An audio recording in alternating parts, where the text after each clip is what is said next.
Bom dia, Paraná. Aqui é a Amanda Tâmara em mais um Momento Social com você. E hoje o Momento Social traz informação. É uma questão ou até mesmo uma indignação que todo brasileiro tem na mente. Por que o Brasil continua tão caro? E para responder isso, eu tenho aqui comigo Matheus Zierman.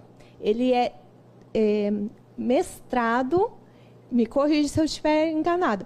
Ele é mestre em economia, ele é gerente de projetos no CODEM e presidente do núcleo de economistas da Assim. Seja bem-vindo, Matheus.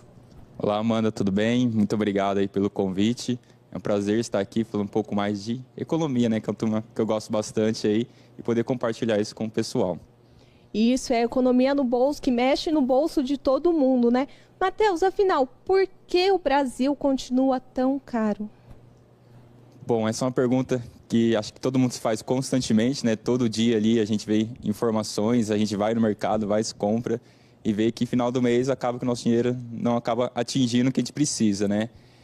E isso é uma história que acontece no Brasil há um bom tempo ali e são vários fatores que acabam impactando no nosso custo de vida, né? Mas principalmente o que a gente tem no Brasil são custos elevados com produções, então com energia, combustível, que são o que as empresas utilizam para produzir seus produtos, né? E aí, consequentemente, esses custos elevados acabam sendo repassados para o consumidor. Outro fator que acho que todo mundo conhece muito bem é a questão da carga tributária brasileira, os impostos que nós pagamos. O Brasil é um dos países que tem a maior carga tributária no mundo e isso, consequentemente, acaba elevando o preço dos produtos que nós consumimos diariamente. Então, quando a gente vê um produto caro, que era R$ 10 há um tempo atrás e hoje está R$ 20, está o dobro, né, há alguns anos. Esse valor dobrado, muita gente, a gente ouve, né, muita gente falar assim, porque o dono do negócio tá enriquecendo.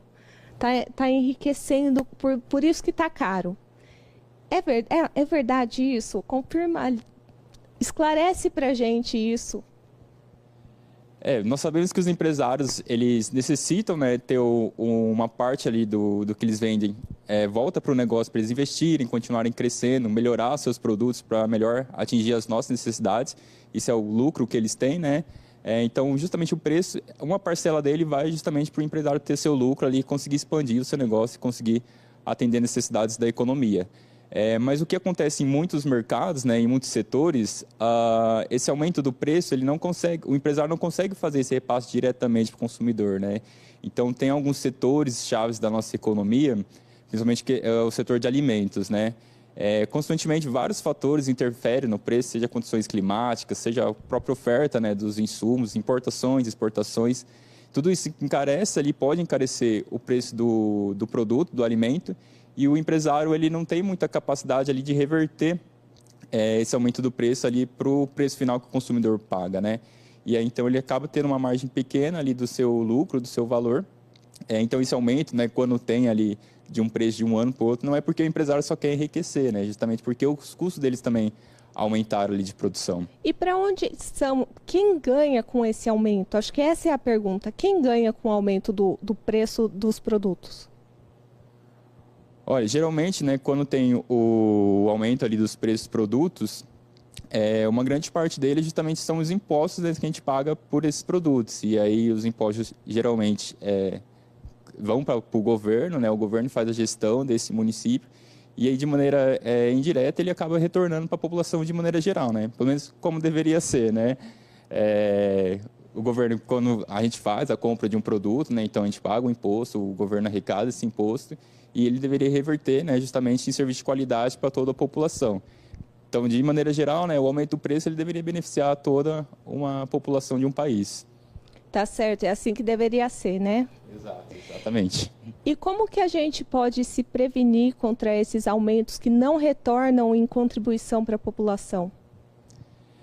Para a população, a gente sabe, né, que esses aumentos de preço eles têm um impacto bem grande no nosso orçamento. Para se ter uma ideia, né, o Serasa fez uma pesquisa recentemente que o custo médio de um brasileiro deveria ser em torno de 3.400 para ele conseguir se manter, pagar moradia, pagar alimentação, utilizar do básico, né?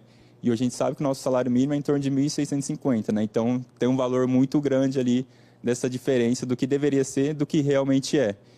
E aí, para nós, consumidor, né, o que sobra é a gente conseguir planejar o nosso orçamento financeiro, a gente sempre pesquisar os melhores preços quando a gente for fazer uma compra, né?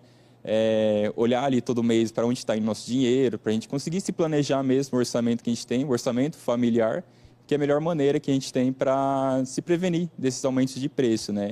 E é sempre que a gente fazer esse planejamento também, a gente levar em consideração que, seja em um mês, seja no outro, esses preços eles podem sofrer alterações.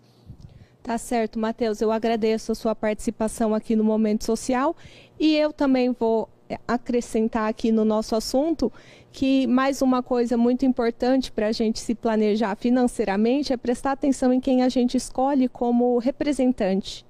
Então, na hora de votar ali, a gente deve ficar atento com as políticas públicas que cada candidato está se propondo, porque isso vai refletir no bolso do brasileiro também. Matheus, mais uma vez, obrigada. Eu que agradeço. E, pessoal, até semana que vem.